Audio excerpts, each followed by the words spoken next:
الحمد لله نحمده ونستعينه ونستغفره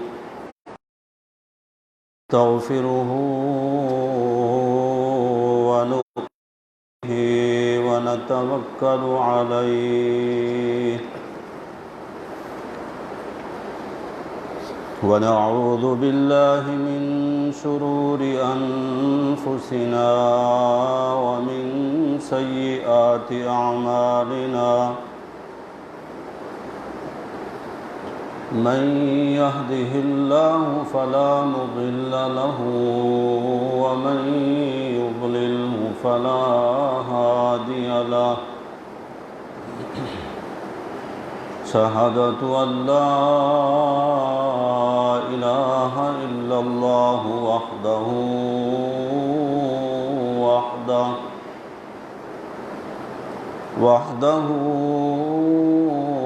لا شريك له وأشهد أن محمدًا عبده ورسوله أما بعد فأعوذ بالله من الشيطان الرجيم بسم الله الرحمن الرحيم لقد رضي الله عن المؤمنين إذ يبايعونك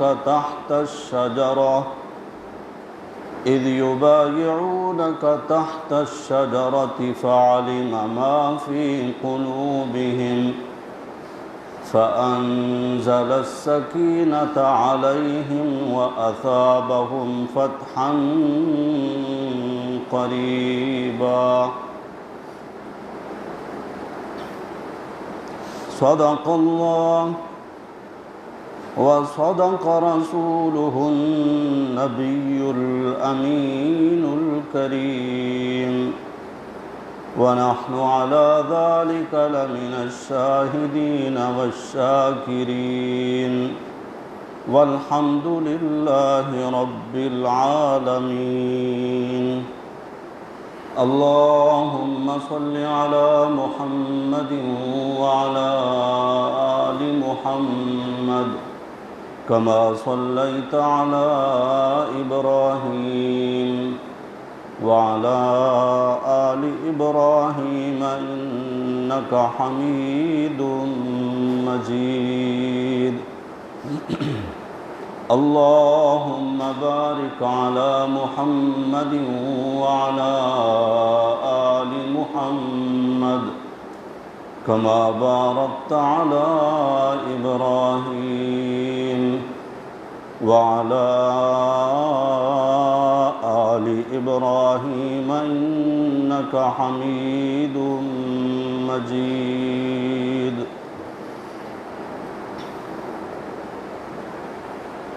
خلیفہ ثالث دوہرے داماد رسول مظلوم مدینہ حضرت سیدنا عثمان غنی رضی اللہ تعالی عنہ کی سیرت اور آپ کے فضائل کا بیان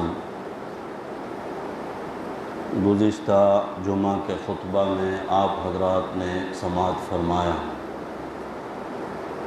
آج بھی اسی سلسلے میں کچھ باتیں عرض کروں گا۔ حضرت عثمان رضی اللہ تعالیٰ عنہ کے فضائل اور مناقب، آپ کی سیرت اور آپ کی خوبیاں وہ اتنی زیادہ ہیں کہ ایک دو نشستوں میں ان کو بیان کرنا ممکن نہیں۔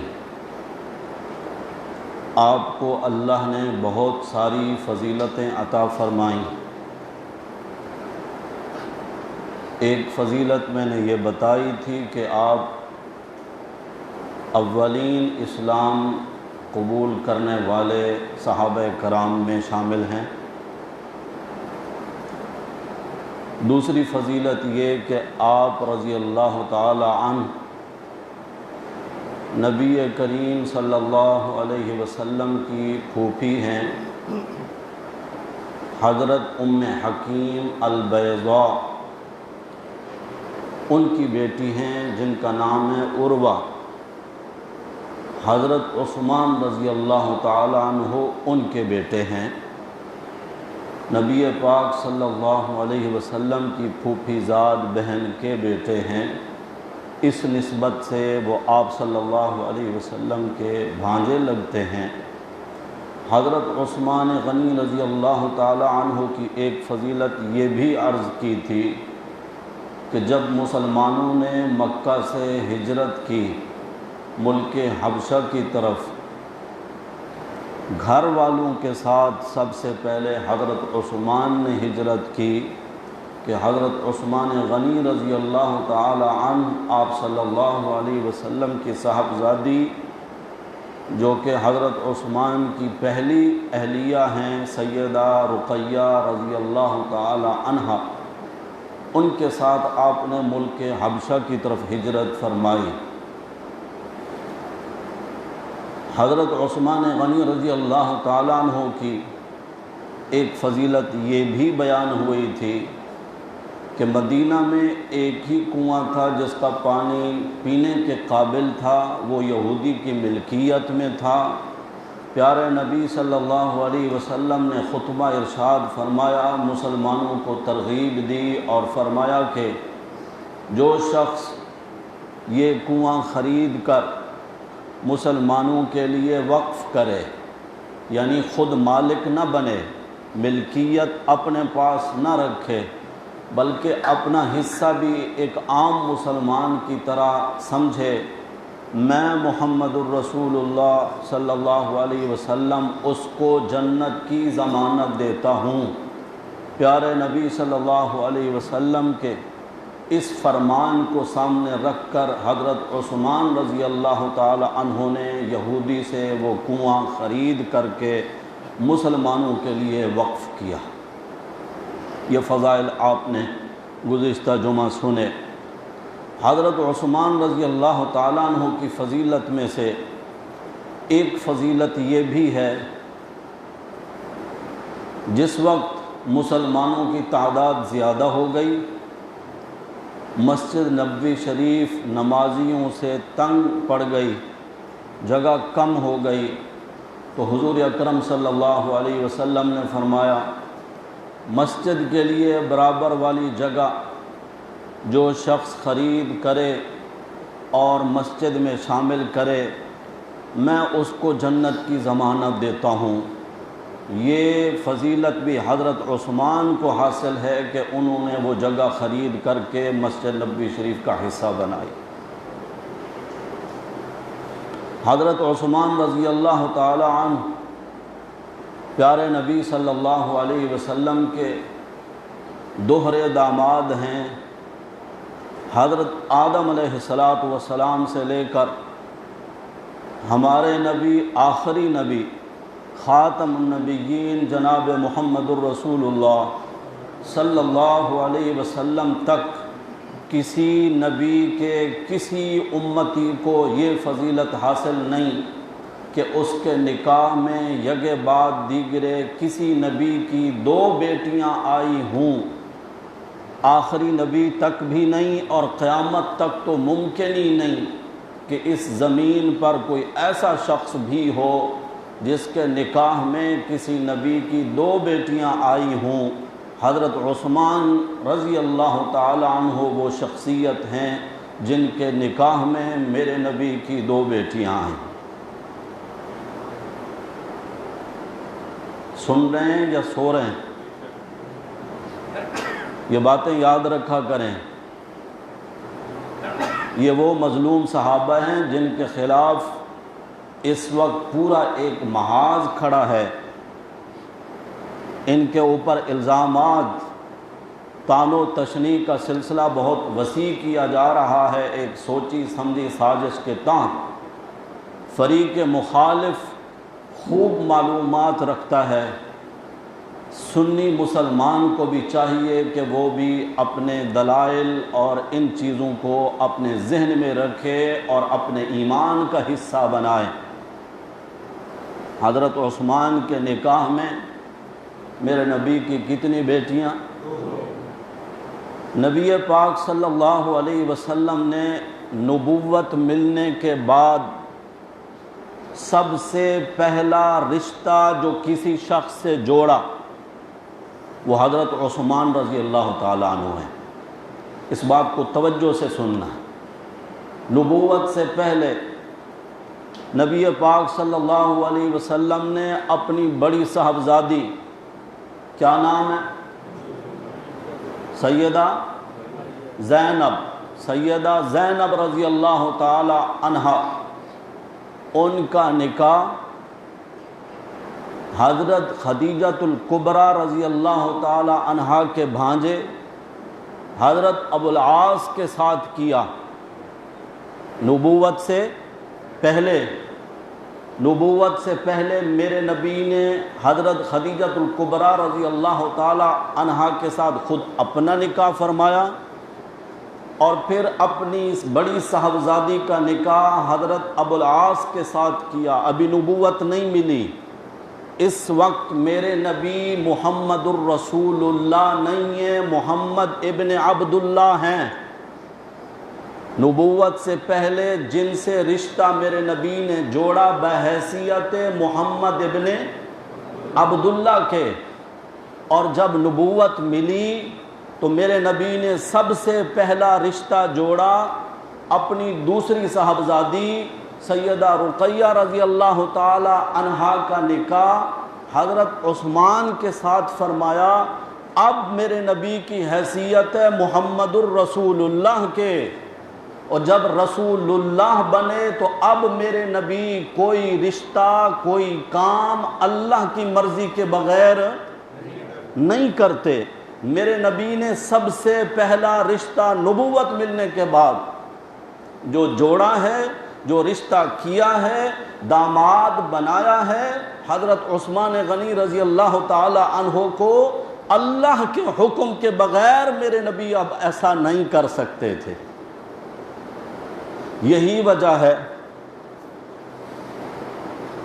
حضرت رقیہ رضی اللہ تعالی عنہا ملک حبشہ ہجرت فرما گئی حضرت عثمان کے ساتھ، پھر آپ کو دوسری ہجرت کا شرف بھی ملا کہ آپ نے مدینہ منورہ کی طرف بھی ہجرت فرمائی۔ حضرت رقیہ رضی اللہ تعالی عنہا کا انتقال اس وقت ہوا جب مسلمان غزوہ بدر میں فتح یاب ہو چکے۔ جو قاصد اور میرے نبی کا ایلچی مدینہ میں غزوہ بدر کی فتح کی خوشخبری لے کر آیا، حضرت اسامہ فرماتے ہیں اس وقت ہم حضرت رقیہ کی تدفین کر کے قبر پر مٹی ڈال کے فارغ ہی ہوئے تھے کہ غزوہ بدر کی خوشخبری آ گئی کہ مسلمان فتح یاب ہوئے ہیں۔ اس وقت ان کا انتقال ہوا۔ حضرت عثمان سوائے بدر کے ہر مارکے میں شریک رہے۔ بدر میں میرے نبی نے روک دیا تھا کہ عثمان تیری بیوی اور میری صاحبزادی رقیہ بیمار ہیں، آپ ان کی تیمارداری کریں۔ غازیوں کے بدر کے غازیوں میں بھی آپ کو شریک مانا جائے گا، اور اگر اللہ نے فتح عطا فرما دی تو غنیمت میں سے بھی آپ کو ایک مجاہد کے برابر حصہ ملے گا۔ بدر میں شریک بھی مانے جائیں گے۔ مانا میرے نبی نے۔ عثمان اگرچہ اپنی اہلیہ کی تیمارداری میں ہیں، میرے نبی نے فرمایا عثمان حاضر ہیں، موجود ہیں، اور جب مال غنیمت تقسیم ہوا تو عثمان کا بھی حصہ نکالا۔ پیارے نبی صلی اللہ علیہ وسلم مدینہ منورہ تشریف لائے، حضرت عثمان کو دیکھا، بڑے مغموم ہیں، غم زدہ ہیں، پریشان ہیں۔ پیارے نبی صلی اللہ علیہ وسلم نے پوچھا عثمان بہت غمگین رہنے لگے ہو، دنیا میں ہمیشہ رہنے کے لیے تو کوئی بھی نہیں آیا، کوئی جوانی میں، کوئی بڑھاپے میں، کوئی بچپن میں، جانا تو سب نے ہے، موت تو حق کا راستہ ہے، اس سے تو کسی کا انکار نہیں۔ کیوں اتنا پریشان ہو؟ حضرت عثمان عرض کرنے لگے یا رسول اللہ صلی اللہ علیہ وسلم، مدینہ منورہ کے جن راستوں پر میں جاتا تھا یہودی بھی مجھے دیکھ کر کہتے تھے کہ یہ محمد الرسول اللہ کا داماد جا رہا ہے۔ وہ جو شرف تھا میرے حصے میں آیا ہوا، وہ جو فضیلت مجھے ملی ہوئی تھی آپ کے داماد ہونے کی، یا رسول اللہ وہ رشتہ ٹوٹ گیا ہے رقیہ کے جانے کے بعد۔ میرا جو آپ کے ساتھ رشتہ تھا اس رشتے کے ٹوٹنے کا مجھے بڑا غم ہے۔ میرے نبی نے فرمایا عثمان، یہ جبریل کھڑے ہیں، رب کا سلام لے کر آئے ہیں اور پیغام لے کر آئے ہیں کہ اللہ فرما رہے ہیں اے میرے نبی، اپنی دوسری صاحبزادی ام کلثوم کا نکاح بھی آپ عثمان سے کر دیں رضی اللہ تعالی عنہ۔ میرے نبی نے اپنی دوسری صاحبزادی ام کلثوم کا نکاح بھی حضرت عثمان کو رشتہ دیا۔ اب سے عثمان کہلانے لگے ذی-النورین۔ عثمان ذی-النورین، دو نوروں والا، میرے نبی کی دو صاحبزادیاں۔ وجوہات ذی-النورین کی اور بھی بہت ساری ہیں، صرف یہی ایک وجہ نہیں۔ حضرت عثمان میں دو نور اور جمع ہیں، سخاوت والا، شہادت والا، یہ بھی ایک فضیلت ہے۔ حضرت عثمان میں ایک نور یہ بھی موجود ہے، آپ نے ملک حبشہ کی طرف بھی ہجرت کی، مدینہ منورہ کی طرف بھی ہجرت فرمائی۔ حضرت عثمان میں یہ نور بھی موجود ہے۔ دو موقع ایسے ہیں کہ حضرت عثمان موجود نہیں مگر میرے نبی نے ان کو موجود مانا، ایک غزوہ بدر اور دوسرا صلح حدیبیہ۔ عثمان قاصد اور سفیر بن کر گئے ہوئے ہیں مکہ میں، افواہ پھیل گئی کہ عثمان کو شہید کر دیا گیا۔ میرے نبی نے درخت کے نیچے بیٹھ کر صحابہ کرام سے عثمان کا خون کا انتقام لینے کے لیے، بدلہ لینے کے لیے بیعت لی۔ سارے صحابہ نے، 1500 صحابہ کس بات پر بیعت کر رہے ہیں؟ عثمان کا بدلہ لیں گے اگرچہ ہماری جان چلی جائے۔ یہ کہہ سن رہے ہیں، ابھی تک آپ کی توجہ اس طرف نہیں گئی۔ عثمان کا خون کتنا قیمتی ہے، ایک عثمان کے خون کا بدلہ لینے کے لیے کتنے صحابہ کرام تیار ہیں؟ کٹ مرنے کے لیے تیار ہیں، شہید ہونے کے لیے تیار ہیں۔ خود اللہ کے نبی صلی اللہ علیہ وسلم بھی عثمان کا بدلہ لینے کے لیے تیار ہیں۔ جب 1500 صحابہ نے اپنے ہاتھ میرے نبی کے ہاتھ پر رکھے تو میرے نبی صلی اللہ علیہ وسلم نے اپنا بایاں ہاتھ لہرایا اور فرمایا لوگو، آج کی اس بیعت کا بڑا اجر و ثواب ہے۔ عثمان تو یہاں ہے نہیں، میں چاہتا ہوں کہ عثمان بھی اس ثواب سے محروم نہ رہیں۔ میرا یہ ہاتھ کس کا ہاتھ ہے؟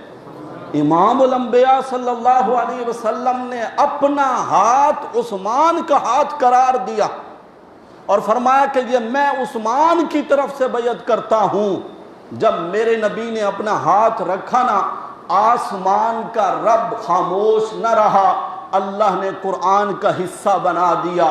ان الذین یبایعونک، اے میرے پیغمبر، جو لوگ آپ کے ہاتھ پہ بیعت کر رہے ہیں، انما یبایعون اللہ، وہ کس کے ہاتھ پہ بیعت کر رہے ہیں؟ وہ اللہ کی بیعت کر رہے ہیں، آپ کی بیعت نہیں کر رہے، وہ اللہ کی بیعت کر رہے ہیں۔ میرے پیغمبر ید اللہ فوق ایدیہم، ان سب کے ہاتھوں پر اللہ کا ہاتھ بھی ہے۔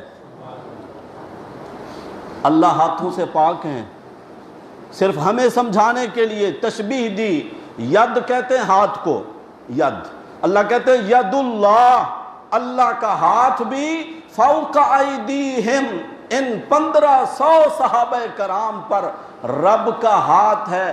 حالانکہ ان سب کے ہاتھوں پر آخری ہاتھ کس کا تھا؟ میرے نبی کا تھا کس کی طرف سے؟ حضرت عثمان کی طرف سے اب جو اوپر ہاتھ آیا ہے تو کس کا آیا ہے؟ اللہ کہہ رہے ہیں، اللہ خود فرما رہے ہیں ید اللہ فوق ایدیہم، یا اللہ آپ نے اتنا بڑا اعزاز عطا فرمایا، فرمایا میں تو قسم کھا کے کہتا ہوں لقد رضی اللہ عن المؤمنین اذ یبایعونک تحت الشجرۃ فعلم ما فی قلوبہم، مجھے اپنے رب ہونے کی قسم میں اللہ ان سب سے راضی ہو گیا۔ ہیں کون؟ فرمایا عن المؤمنین، یہ مومن ہیں، یہ ایمان والے ہیں جن کے ایمان کی گواہی میرے اللہ دے رہے ہیں۔ نقشہ کھینچا تحت الشجرۃ اذ یبایعونک، تحت الشجرہ، جو درخت کے نیچے آپ کے ہاتھ کی بیعت کر رہے تھے میرے پیغمبر، آپ تو ان کا ظاہر دیکھ رہے تھے، میں رب عالم ما فی قلوبہم، میں اللہ دلوں میں جھانک کے دیکھ رہا تھا کہ یہ بیعت انہوں نے جو موت پر بیعت کی ہے اور شہید ہونے کے لیے بیعت کی ہے، میں اللہ ان کے دلوں کی گواہی دے کر ان کے لیے ہمیشہ کے لیے اعلان کرتا ہوں رضی اللہ، اللہ ان سب سے راضی ہو گئے، اللہ ان سب سے راضی ہو گئے۔ حضرت عثمان کو ذی النورین اس معنی میں بھی کہا جاتا ہے کہ آپ دو موقعوں پر موجود نہیں، میرے نبی نے موجود مانا،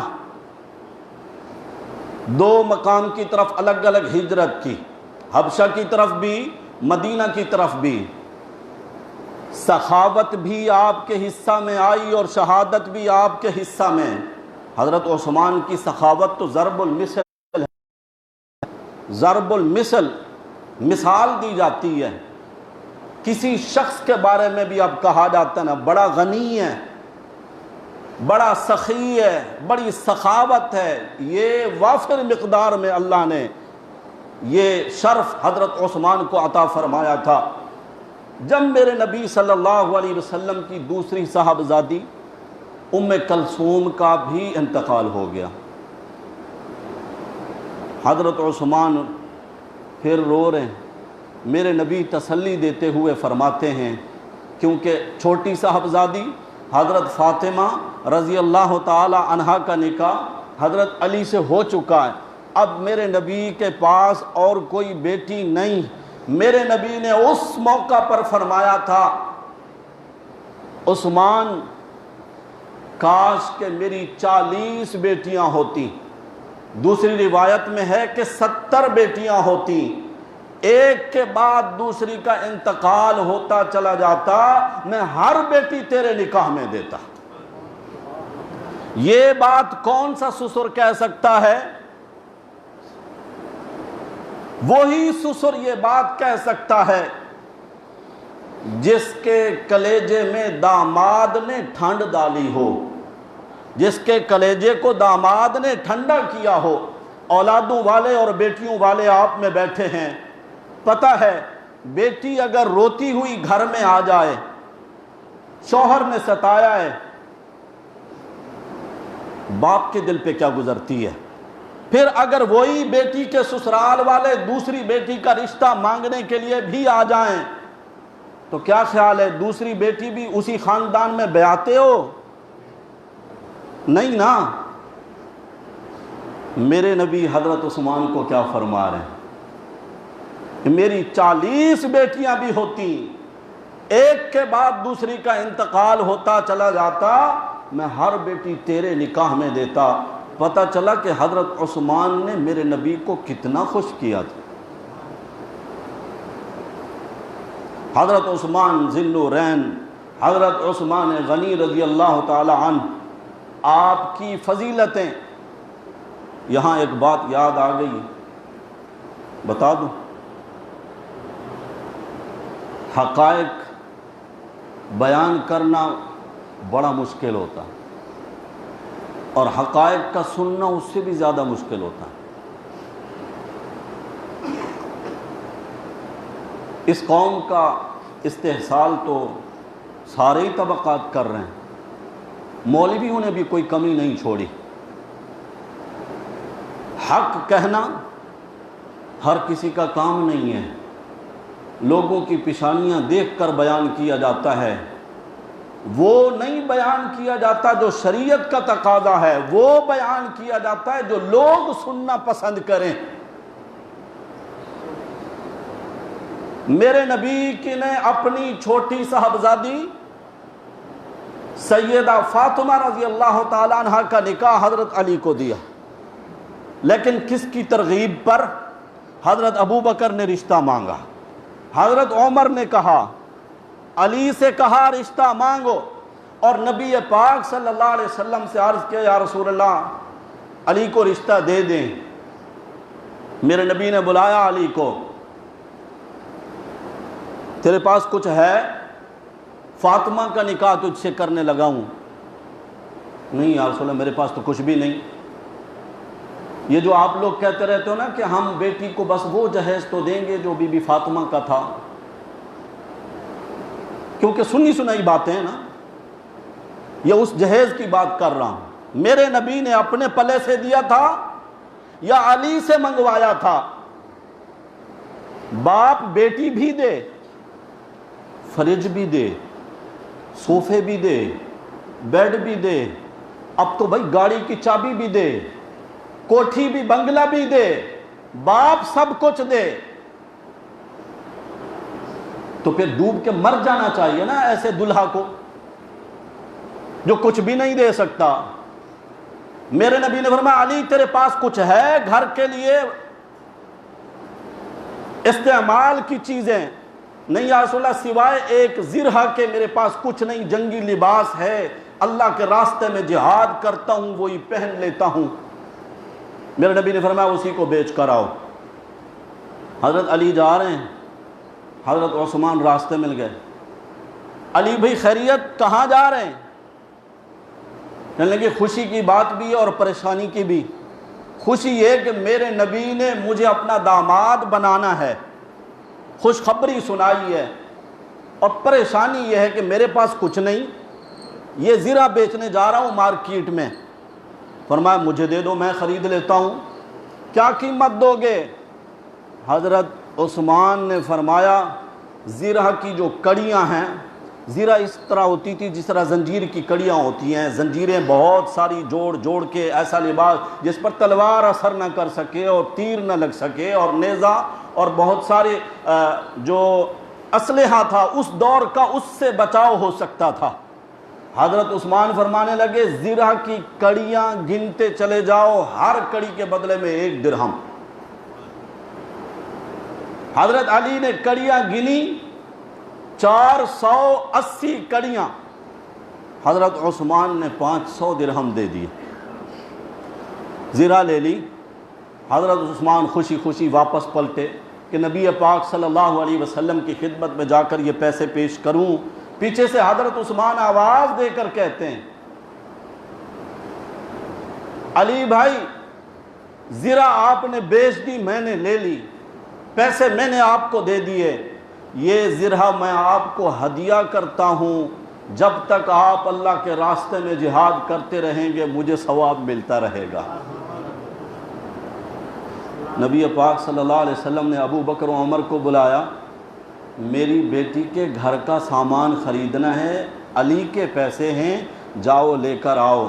میرے نبی کی بیٹی حسنین کریمین کی اماں سیدہ فاطمہ رضی اللہ تعالی عنہا کے گھر کے اشیاء اور برتن اور بستر کون لے کر آئے؟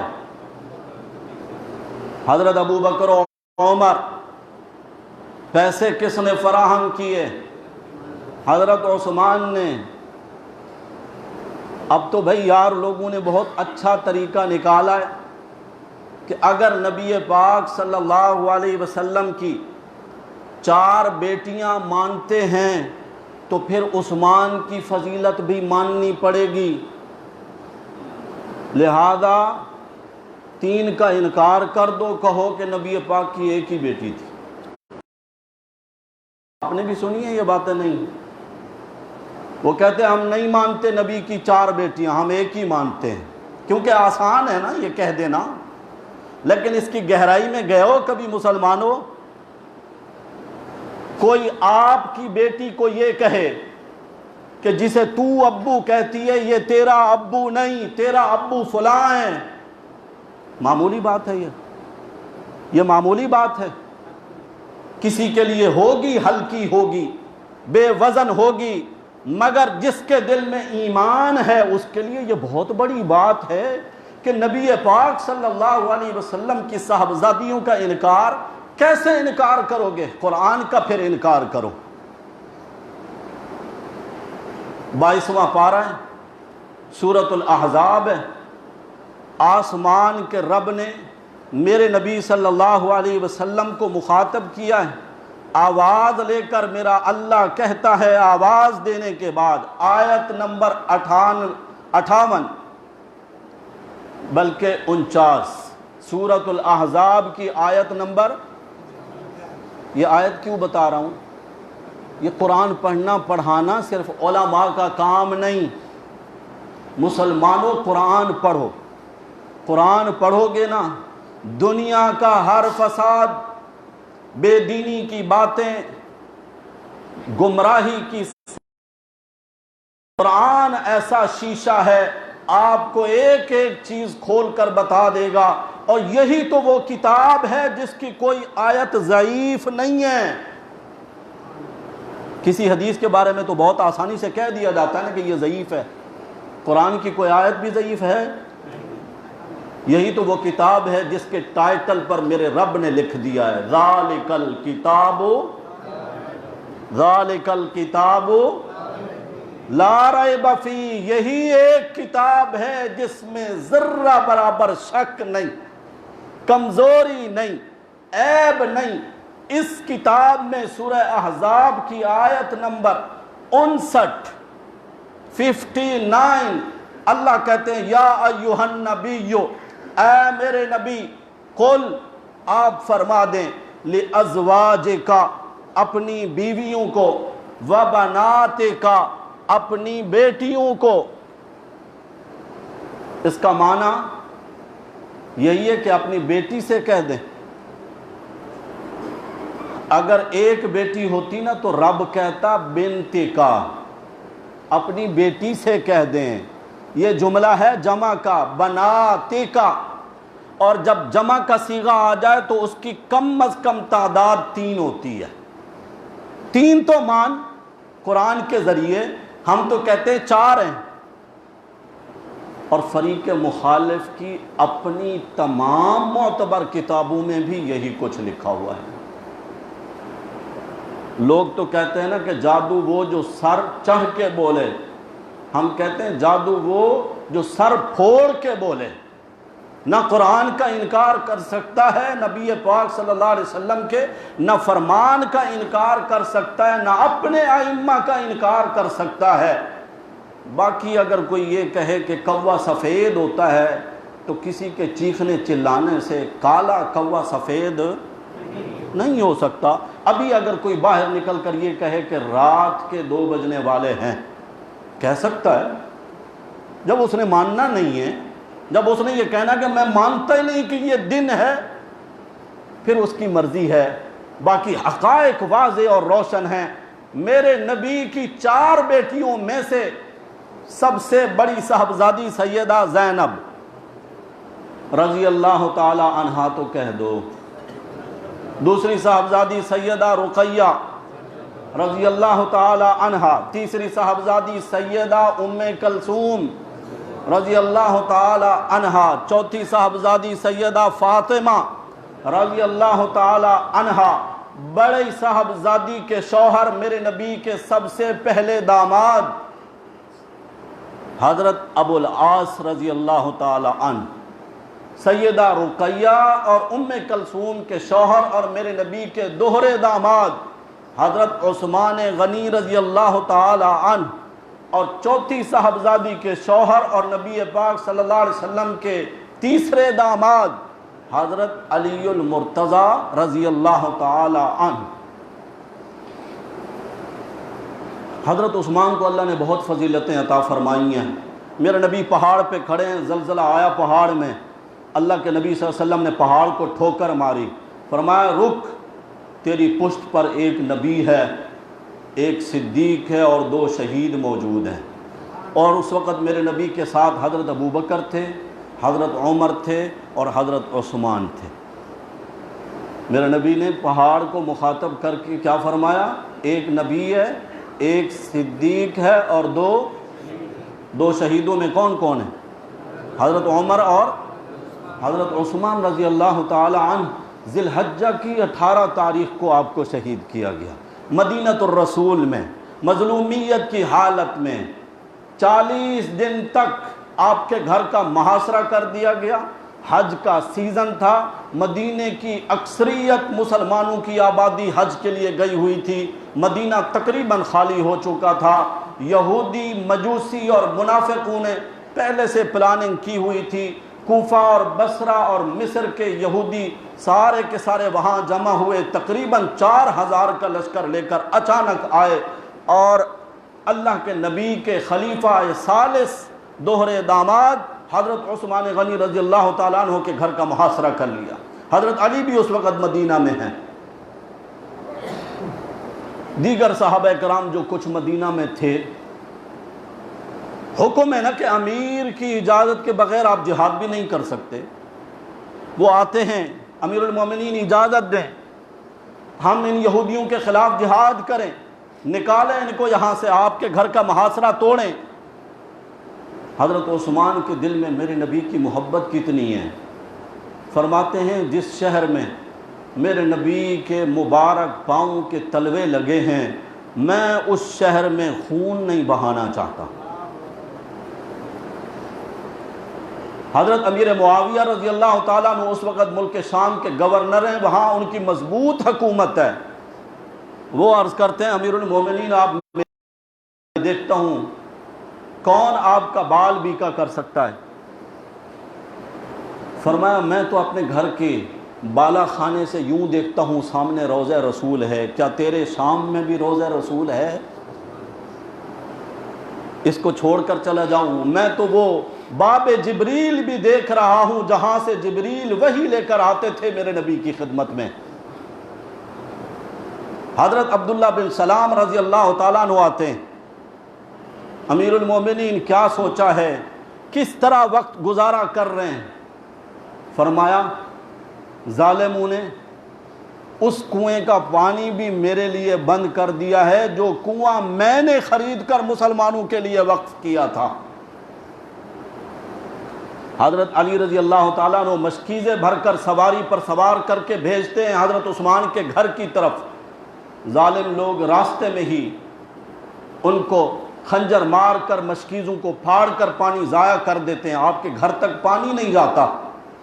حضرت عبداللہ بن سلام پوچھتے ہیں امیر المومنین کیسے گزارا ہو رہا ہے؟ کھانے پینے کی کوئی رسائی نہیں ہے آپ کی طرف، سارے راستے بند ہیں۔ فرمایا جب بھوک لگتی ہے روزہ رکھ لیتا ہوں، پیاس ستانے لگتی ہے تو قرآن پڑھنے لگتا ہوں، میری پیاس بجھ جاتی ہے۔ حضرت عثمان رضی اللہ تعالی عنہ مظلومیت تو بیان کرنے والوں نے چونکہ ایک اپنا انداز بیان کیا ہے، ایک انداز اپنایا ہے، اور اس کے تحت وہ بتاتے ہیں کہ آل رسول پر 3 دن کے لیے پانی بند ہو گیا تھا، مجھے اس کا کوئی انکار نہیں۔ مگر حضرت عثمان غنی رضی اللہ تعالیٰ عنہ جن کا یہ 40 دن کا گھر کا محاصرہ، اس میں 8-10 دن پختہ تاریخی روایات کے مطابق ایسے ہیں کہ آپ کے گھر میں ایک چلو پانی بھی نہیں گیا۔ ان کی مظلومیت تو کوئی نہیں بیان کرتا ہے۔ حضرت عثمان سوئے ہوئے تھے، اٹھے، حضرت عبداللہ بن سلام جب آئے انہوں نے پوچھا، کہنے لگے آج تو بہت سیراب ہوں، آج تو کوئی پیاس ہی نہیں۔ کیسے؟ یعنی خواب میں اللہ کے نبی صلی اللہ علیہ وسلم مجھے نظر آئے، ایسا لگتا تھا کہ آسمان پر آپ ہیں اور میں یہاں، آپ نے پانی کا ڈول نیچے لٹکایا جو میرے سینے پہ آیا ہے۔ حضرت عبداللہ بن سلام کا ہاتھ پکڑ کے حضرت عثمان رضی اللہ تعالیٰ عنہ اپنے سینے پہ لگاتے ہیں۔ حضرت عبداللہ بن سلام کے الفاظ ہیں وجدت بردی علی ثدیی، میں نے خود وہ ٹھنڈک محسوس کی حضرت عثمان کے سینے پر اور حضرت عثمان فرماتے ہیں جب سے میں نے وہ خواب دیکھا تب سے میری ساری پیاس ختم ہو گئی. زندگی میں کبھی شلوار پہنی نہیں تھی، سلوا کے رکھی تھی. جمعرات کا دن تھا، اٹھے، غسل کا ارادہ، جہاں پینے کا پانی نہ ہو وہاں غسل کیسے کریں، تیمم کیا اور اپنی اہلیہ حضرت نائلہ سے فرمایا وہ شلوار لے کر آؤ، میری قمیض اور کرتا لے کر آؤ. تہبند پہنتے تھے، آج شلوار پہنی. بیوی کو حیرت ہوئی، آپ نے تو کبھی شلوار نہیں پہنی تھی.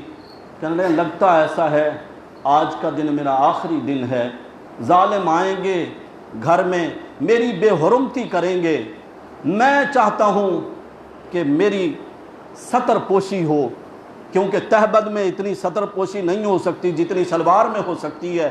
پتہ نہیں وہ میرے ساتھ کیا کچھ کریں، میں یہ چاہتا ہوں کہ میری پردہ داری رہے. کیونکہ عثمان پر صفت حیا کا بڑا غلبہ تھا نا. میرے نبی صلی اللہ علیہ وسلم خود فرماتے ہیں عثمان وہ ہے جس سے آسمان کے فرشتے بھی حیا کرتے ہیں. اتنا حیا والے صحابی تھے، تو اس لیے فرمایا. اور اپنی اہلیہ سے کہنے لگے میں نے خواب دیکھا ہے آپ کو سناتا ہوں. اللہ کے نبی صلی اللہ علیہ وسلم میرے خواب میں آئے اور آپ کے ساتھ ابو بکر و عمر بھی ہیں. اور میرے نبی صلی اللہ علیہ وسلم پوچھتے ہیں عثمان آتشت، بہت پیاس لگی ہے؟ جی یا رسول اللہ بہت پیاس لگی ہے، اتنے دنوں سے پانی نہیں پیا. فرمایا عثمان بے فکر ہو جاؤ، آج جمعرات ہے، افطاری آپ کی ہمارے ساتھ ہوگی جنت میں. عثمان اپنی اہلیہ سے کہنے لگے رضی اللہ تعالی عنہ لگتا یہی ہے کہ آج کی افطاری یاروں کے ساتھ ہوگی اور جنت کی بہاروں میں ہوگی. اور واقعتاً ایسا ہوا. اس عثمان کے فضائل کے کیا کہنے بھائیوں، کہ جن کے دروازے پر پہرا دینے کے لیے حضرت علی رضی اللہ تعالی عنہ نے جنت کے شہزادوں کو بھیجا. حضرت حسن کو، حضرت حسین کو حضرت علی رضی اللہ تعالیٰ عنہ نے بھیجا اپنے خالو مسلمانوں کے خلیفہ اور امیر کے دروازے پر کھڑے ہو جاؤ، پہرا دو، کسی دشمن کو اندر داخل نہیں ہونے دینا. آخر تک ڈٹے رہے. دشمن نے گھر کے پیچھے کی جانب سے پھلانگ کر اندر داخل ہوئے. اس وقت کیفیت یہ تھی کہ حضرت عثمان قرآن کھول کر اللہ کے کلام کی تلاوت فرما رہے تھے. پہلے پارے کا آخری صفحہ پڑھ رہے تھے. فَسَيَكْفِيكَهُمُ اللَّهُ وَهُوَ السَّمِيعُ الْعَلِيمُ. یہ الفاظ حضرت عثمان کی مبارک زبان پر تھے. جب آپ کو پہلا نیزہ مارا گیا آپ کا خون اللہ کے قرآن پر گرا. یہ قرآن آج بھی ترکی کے میوزیم میں رکھا ہے، جس پر حضرت عثمان غنی رضی اللہ تعالیٰ عنہ کے خون کے چھینٹوں کے نشان آج بھی موجود ہیں. یہ مہینہ ہے ہی قربانیوں کا، یہ مہینہ ذی الحجہ کا ہے ہی قربانیوں کا. اور ہمارے قسمت میں انگریزی مہینوں کے حساب سے اگست کا مہینہ بھی آ گیا، تو آج 14 اگست کے حوالے سے آباء و اجداد کی قربانیوں کو بھی ذرا سامنے رکھیے گا کہ یہ وطن، یہ اللہ کی عظیم نعمت کتنی قربانیوں کے بعد حاصل کی گئی، جن کی آج ہمیں کوئی قدر نہیں. 5 صدی گزر گئی. جو مقصد تھا اس وطن عزیز کے حاصل کرنے کا، پاکستانی قوم وہ مقصد ہی حاصل نہیں کر سکی. کیا نعرہ لگایا تھا آباء و اجداد نے؟ پاکستان کا مطلب کیا؟ لا الہ الا اللہ ہی آج تک سمجھ میں نہیں آیا. لا الہ الا اللہ محمد الرسول اللہ کا مطلب تو یہ تھا حاکمیت اللہ کی ہوگی، قانون اللہ کا چلے گا. حضرت قائد اعظم سے کسی نے سوال کیا تھا ملک تو الگ حاصل کر لیا ہے، دستور کا کیا کرو گے؟ فرمایا ہمیں دستور کی ضرورت نہیں، ہمارے پاس اللہ کا قرآن جو موجود ہے. مخلوق انسانیت کس کی ہے؟ ہم سب کس کی مخلوق ہیں؟ جو بنانے والا کاریگر ہوتا ہے ہدایات بھی اسی کی چلتی ہیں. موبائل خریدو، گھڑی خریدو، کوئی مشین نہیں خریدو، اس کا جو خالق ہوتا ہے، بنانے والا جو کاریگر ہوتا ہے، وہ اس کے ساتھ ایک کتابچہ بھی دیتا ہے نا ہدایات کا، اگر اس کتابچے اور اصولوں کے مطابق چلاؤ گے تو وہ مشینری کام کرتی رہے گی۔ ہم اللہ کی مخلوق ہیں، ہمارے خالق نے بھی ہمیں چلنے کے لیے پیدائش سے لے کر مرنے کے بعد تک کی زندگی کے سارے اصول اور ضابطے اور قوانین قرآن کی صورت میں دے دیے۔ مخلوق اللہ کی ہے تو قانون بھی کس کا چلنا چاہیے؟ اگر کوئی اپنا قانون بنانا چاہتا ہے تو وہ مخلوق بھی پھر اپنی بنائے نا۔ رب کے قوانین کو پس پش ڈال کر اور رسول اللہ صلی اللہ علیہ وسلم کے اصولوں کو پس پش ڈال کر ہم بھی کیا قوم ہیں کہ آج ناچ ناچ کر آزادی کی خوشیاں منا رہے ہیں۔ ہم نے یہ ملک آزادی جو حاصل کی تھی کس قوم سے کی تھی؟ انگریز سے۔ انگریز کے بوٹ سوٹ پھر ہم نے چھوڑ دیے ہیں، ان کے بینڈ باجے، انہوں نے تو آج تک ہمارا پیچھا نہیں چھوڑا۔ مسلمانوں کو کوئی بھی خوشی ہو اس کے منانے کا طریقہ شریعت نے نہیں دیا، اپنی مرضی پہ چھوڑ دیا۔ بھائی اسلامی ملک کی آزادی کی خوشی اسلامی طریقے سے منانی چاہیے۔ جملے میرے سمجھ رہے ہو؟ 90 تلے جملے بول رہا ہوں۔ اسلامی ملک کی آزادی کی خوشی بھی اسلامی طریقے سے ہونی چاہیے۔ میں نے آج صبح کے درس میں فجر کے بعد یہاں اپنے نمازیوں کو بتایا، اور نمازی تھے کتنے؟ بہت بڑی تعداد ہوتی ہے بھائی فجر کی نماز میں تو مسلمانوں کی۔ اور آج تو 14 اگست تھا، یوم آزادی، بڑی خوشی کا دن کہ میرا پاک وطن 73 سال کا ہو چکا ہے۔ اس خوشی میں مسلمانوں نے مسجدیں بھر دیں آج تو فجر کی نماز میں۔ تھے نا آپ سب فجر کی نماز میں؟ آج کوئی بھی نہیں بول رہا۔ ظاہر بولیں گے بھی تو چند ہی بولیں گے، یعنی اگر 100% ہیں 5% بولیں گے کہ آج فجر کی نماز میں رب کے حضور پیشانی جھکا کر ہم نے اس سرزمین پر سجدے میں اپنا سر جھکا کر کہا تھا اللہ تیرا لاکھ شکر، تو نے ہمیں آزاد وطن عطا فرمایا۔ اے اللہ جس مقصد کی خاطر ہم نے یہ ملک حاصل کیا وہ مقصد بھی ہمیں اپنی آنکھوں سے دکھا دے کہ اس پاک وطن میں تیرے پاک کلمہ طیبہ کو بلند ہوتا ہم دیکھیں۔ آمین تو کہہ دو۔ یا اللہ اس ملک کے اندر تیرے دین کو اونچا ہوتا ہوا ہم دیکھیں، تیرے قرآن اور سنت کے پیارے نبی کی سنت کے قوانین کو نافذ ہوتا ہوا ہم اس ملک میں دیکھیں۔ اللہ ہمیں وہ دن دکھائے اور اللہ اس عظیم نعمت کی ہمیں قدر کرنے کی توفیق نصیب فرمائے۔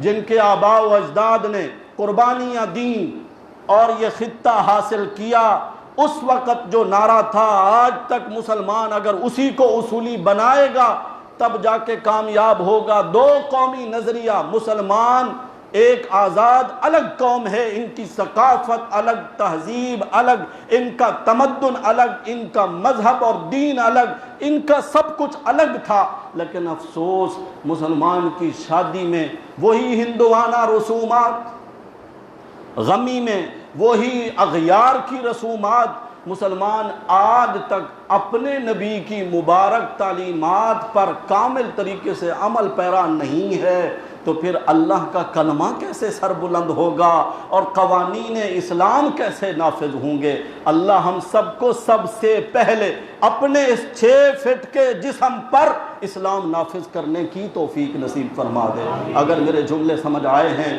تو میں بڑے گہرے انداز سے آپ کو جھنجھوڑ رہا ہوں، اپنے مسلمان بھائیوں کو اور پاکستانی بھائیوں کو ہمیں چاہیے، اگر ہم پورے ملک میں نفاذ اسلام نہیں کر سکتے، اپنی ذات پہ نہیں کر سکتے، اپنی اولاد پہ نہیں کر سکتے، اپنے گھر میں نہیں کر سکتے، اپنی شادی غمی کی رسومات میں نہیں کر سکتے، ہمارا مذہب اسلام تو اتنا واضح ہے۔ میرے نبی صلی اللہ علیہ وسلم نے زندگی گزارنے کا ہر اصول اور طریقہ بتایا ہے۔ جس نبی نے تھوک پھینکنے کا طریقہ بتایا اور پاخانہ پیشاب کرنے کا طریقہ بتایا، اس نبی نے خوشی منانے کا طریقہ بھی بتایا۔ میرے نبی فاتح مکہ بن کر جب آئے مکہ فتح جس دن ہوا وہ دن مسلمانوں کے لیے اس سے بڑا خوشی کا دن کوئی نہیں. لیکن آپ دیکھیں حدیث کی کتابوں میں، سیرت کی کتابوں میں میرے نبی کا سر مبارک جھکا ہوا ہے، قصوہ نامی اونٹنی پر اللہ کے نبی سوار ہیں، سر جھکا ہوا ہے، زبان پر ترانہ اللہ کا کلام ہے، میرے نبی پڑھ رہے ہیں انا فتحنا لک فتحا مبینا. داڑھی مبارک سر کے جھکنے کی وجہ سے اونٹنی کے پالان کے ساتھ لگ رہی ہے. میرے نبی عاجزی کے ساتھ داخل ہوئے، حالانکہ کل کو 8 سال پہلے رات کی تاریکی میں چھپ کر جانے والے میرے نبی آج تو فاتح کی حیثیت سے آئے تھے.